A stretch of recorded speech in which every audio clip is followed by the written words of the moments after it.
Ever wondered why negotiating with suppliers often feels like trying to tame a wild horse? It's a common struggle many face, especially in the Amazon FBA arena.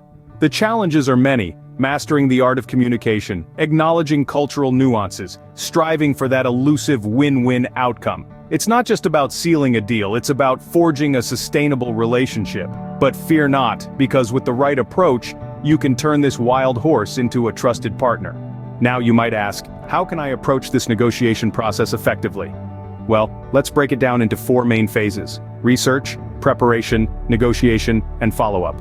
Firstly, we have the research phase. This is where you get to know your supplier's business inside and out.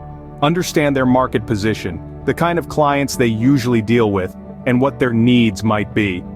Every supplier is different, and understanding these differences will give you an edge in the negotiations.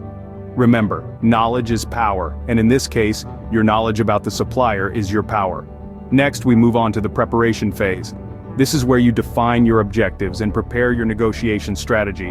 What are you aiming to achieve through this negotiation? Is it a lower price, faster delivery, or maybe more flexible payment terms?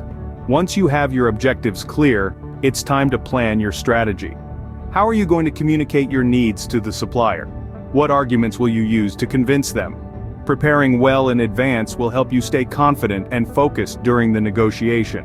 Now, we've reached the negotiation phase. This is where the actual bargaining happens. You'll need to communicate your needs clearly, listen to the supplier's concerns, and negotiate for a win-win agreement. Remember, negotiation is not about winning or losing. It's about finding a solution that benefits both parties. So, be patient, be respectful, and try to find common ground. Lastly, we have the follow-up phase. This phase is all about maintaining good relationships with the supplier for future business.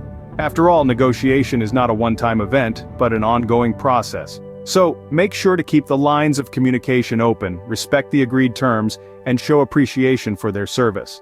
A good relationship with your supplier can lead to better deals in the future. And there you have it, a simple yet effective approach to negotiating with suppliers. Keep in mind that like any skill, negotiation takes practice. So don't be discouraged if you don't nail it the first time. Keep trying, keep learning, and soon you'll be a master negotiator. But before we wrap up, let's quickly recap what we've learned today. Successful negotiation with suppliers involves thorough research and preparation. It's about understanding your supplier's needs and limitations and communicating effectively to reach an agreement. So go out there and negotiate like a pro.